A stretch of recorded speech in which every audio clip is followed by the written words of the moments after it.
Ang ginang na nasa live selling ay ang 52 years old na si Agnes Serafica, dating migrant worker si Agnes sa bansang Kuwait. Nang makaipon, umuwi na siya ng Pilipinas at naging live seller ng mga Japan surplus items. Ano po siya, Mami Ellen? Ako lang po ang nagtatrabaho. Asawa ko po wala rin yung trabaho. Tatay ko, nakita nyo naman po, 75 years old na po tatay ko, nagme-maintenance yan. Ako lang po ang bumubuhay sa amin lahat. May dalawa po akong anak, yung panganay ko, sa akin po siya nagtatrabaho. Sa loob ng 3 taon niyang pagla-live selling, ngayon pa lang daw niya naranasan ng ganitong insidente. Kung sa ngayon po talaga, nandito pa rin po yung sobrang trauma pa rin po ako doon sa mga nangyari. Kasi lagi po sila nagpa-flashback sa ulo ko. Parang lagi nakikita ko yung mga suspect. Dahil every time na may mga motor na mag-i-stop dito sa amin, yun talaga yung una kong pumapasok yung takot. Hindi pa rin po siya nawawala, kaya hanggang ngayon pa rin is hindi pa rin po ako nakakapag-live, nakakapagtrabaho ng maayos. Ang live video ng hold-upan nangyari dito sa malit na garahe ng bahay ni Agnes noong hapon ng September 4, 2023.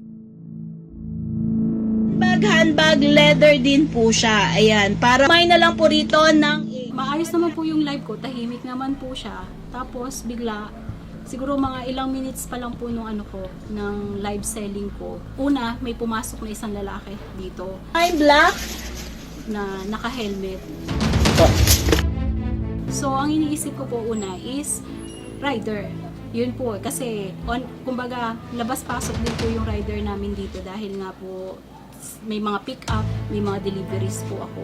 So, yun po yung yun yung unang pumasok sa isip ko eh. Kaya po, kung makikita nyo po yung naka-post na video, is makikita mo po doon na talagang tumitig pa po ako dun sa kanya. Tinignan ko yung mata nung unang pumasok. Kasi iniisip ko baka joke lang. Kasi ang niya kagad is dapa. Kabilang sa mga natangay ng suspect ang suot na hikaw ni Agnes, 3 singsing relo ng kanyang asawa at ang cellphone na ginagamit nila sa pagnenegosyo. Ang kabuuang halaga ng mga nakuha kay Agnes sa higit kumulang 130,000 pesos. Yung pong sa alahas, dahil nagbigay din po ako ng statement dun sa mga pulis, so kinuwenta nila, lumabas po doon is nasa 112,000 po. Bukod po doon sa cellphone, pagkakabili ko po kasi doon is nasa 19,000. Matapos ang pangyayari, agad naman silang nagtungo ng kanyang asawa sa barangay hall sa Dita, Santa Rosa, Laguna para i-report ang insidente. Dito na ikinasa ng mga tanod ang paghahanap sa suspect. Kaya po nalaman po namin na may hold-upan po dito sa Santa Rosa. May tumawag po. Agad naman po kami responde. Pag-responde po namin, hindi na po namin inabot yung mga hold-up po. Ang resibong nakalap, 2 CCTV kung saan makikitang dumaan ang motorsiklong sinakyan ng suspect. Dito na rin napag-alaman na hindi lang pala isa, kundi 2 lalaki ang ng hold-up kay Agnes. I'm black. At ang shocking revelation,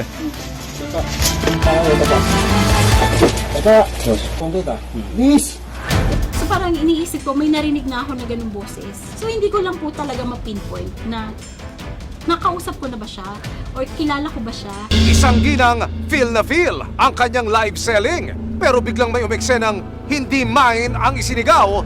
Taas ang kamay! Inay ko po! Ang live selling naging live hold-up.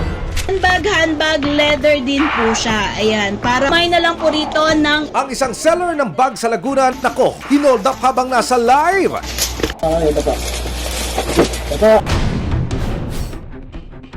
Sa tulong ng closed-circuit television o CCTV na galing sa isang private establishment, nahagip ang mga hold-upper sakay ng kulay orange na motorsiklo. Actually, ma'am, yung may-ari po ang nag-review. So, nakita po, dito po sila lumabas. Sa pool din sa kopya ng CCTV ito ang pagtambay ng mga suspect ilang oras bago sila mang-hold up. Tapos na-review po nung may-ari nung saloon, nakita yung plate number, tapos yung isa po walang helmet. Kaya doon po sila namukhaan. Nang ipakita kay Agnes sa kuha ng CCTV ng barangay, dito niya natukoy na ang nagnakaw sa kanya walang iba kundi ang kanilang kapitbahay na si alias Connor. So nung nakita ko po yung picture at may sinabi po siya na ang itsura niyan is ganito, ganyan. So doon na po ako nagka-idea na sabi ko, kilala ko to. Kung yun yung tinutuko niya, matapos makalap ang mga resibong hawak ni Agnes at ng mga tanod ng barangay Dita. September 9, 2023, nagsagawa na ng follow-up operation ng PNP Santa Rosa, Laguna para mahanap ang mga suspect. Upon the report po, nagkanta agad kami ng investigation, mag-report sa amin ng biktima. Sunod-sunod na po yung naging action natin. Nagkandak po tayo ng backtracking. So, along the way, naka-captured po kami ng CCTV ng dalawang katao po na nagpipit sa description na sinasabi ng biktima. So, nag-forward tracking po kami CCTV. Umabot pa kami hanggang makakuha po kami ng mga CCTV na nakuha po namin yung plaka ng motor. And we trace kung sino yung may-ari. And ito po ay nakarating po kami ng Makati. Ayon sa investigasyon ng PNP Santa Rosa, Laguna, ang kapitbahay ng suspect na si alias Connor ay dati ng kinasuhan matapos siyang masangkot sa ipinagbabawal na gamot. Nagkaroon na po siya ng kaso ng illegal drugs sa Quezon po. And he was released year 2018. So accordingly, he was acquitted. Dagdag pa sa report, ang naging pake ng mga suspect ay ang 3 million pesos na pera na ikinuwento raw ng tatay ni Agnes kay alias Connor. Base po sa conversation nila, how they plan the robbery incident, ang target nila yung 3 million na kwento po ng tatay ng biktima doon sa suspect na si Connor. So yun ang target nila, actually yun ang pinaka-focus. Wala po kami pera, kuya. Kaya kung mapapansin po nyo doon sa nag-viral na video, ang hinahanap nila yung pera. Ang kasabwat ni Connor na si alias Wax ang nanghiram daw ng motorsiklo na ginamit nilang getaway vehicle. And luckily, we're able to identify the owner. And yung owner po ng may-ari ang na-meet namin at nagsabi na yung motor na yung ginamit niya ng mga suspect ay nandun actually sa residence ng may-ari. And yun nga po, pinakita namin ngayon yung picture ng CCTV and positibo po nilang na-identify na yun nga po si Wax, yung pong anak ng amo. Bukod sa mga resibong nakalap ng barangay Dita at ng PNP Santa Rosa, Laguna, may isang anonymous tipster din daw na tumulong kay Agnes at ipinadala sa kanya mga video ng pagsusurveillance di umano ni alias Connor sa bahay ng biktima. Pare, napakalinis ng lugar. Yung diretsong yun, pre. Doon tayo e-exit. Aba, sir, nakuha mo pa talagang mag-surveillance, ha? Iba ka! Dahil sa dami ng mga resibong magpapatunay na sila nga ang mga suspects sa live hold-up, wala na silang takas sa batas. September 11, 2023, alas 3 ng hapon, tuluyan ang sumuko ang mga suspect sa Santa Rosa Police. It's, I think, one of the matter na nakapag-pressure sa kanya para lumutang siya. Because nakakaramdam na siya ng mga pulis na sa mga paligid niya na at anytime siguro baka natakot siya na hulihin siya. So, kaya napwersa siya na sumuko dito, sinamahan siya na kanya. Nang araw ding iyon, eksklusibong nakausap ng resibo ang isa sa mga suspect na si alias Connor na kapitbahay ni Agnes. Dala lang po ng kawalan na, hindi naman po talaga namin intention na pasuko. Nahingi po kami ng pamanis dahil makasip na. Tawarin nyo kami, bigyan nyo pa po kami ng isang pagkakataon. Ayon sa suspect, sumuko siya dahil hindi na raw kaya ng kanyang konsensya. Talaga ba? Sisisi po kami, syempre gusto na rin po agad namin makalabas para makapagsimula ng pagbabago nila.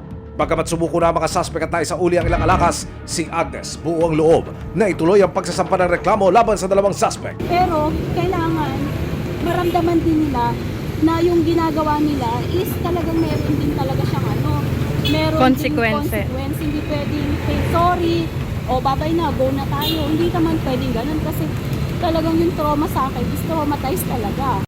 Pero sa desisyong inilabas ng piskal noong araw ding iyon, pansamantalang pinakawala ng mga suspect habang patuloy ang investigasyon sa reklamong robbery with intimidation na isinampalaban sa kanila. So, it's up to the fiscal interpretation na mag-rights nila yun na i-release sila. So, at any rate, we have done our best.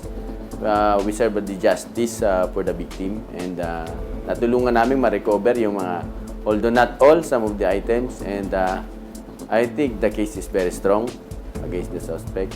Ang lesson ko po, na gusto ko rin po, may matutunan sila doon sa ginawa nila. Hindi lang po ako, kailangan pare-pareho kami. Kasi kung ako lang yung magsasuffer, na sinabi ko lang na okay na, sila is okay na sila, pwede na silang gumala. So napakasakit naman po na on my part na sila naka-move on na ako hindi pa. Basta ako nakapag-file na po ako ng reklamo ko. So nasa na po yan, nasa piskal na po. Kumbaga, itutuloy ko na lang po kung ano man po yung nasimulan ko. Ang mga kawatan gagawa ng paraan para makapanglabang pero wag pasisiguro dahil anumang tago, tiyak kayo'y mabibisto. Miss!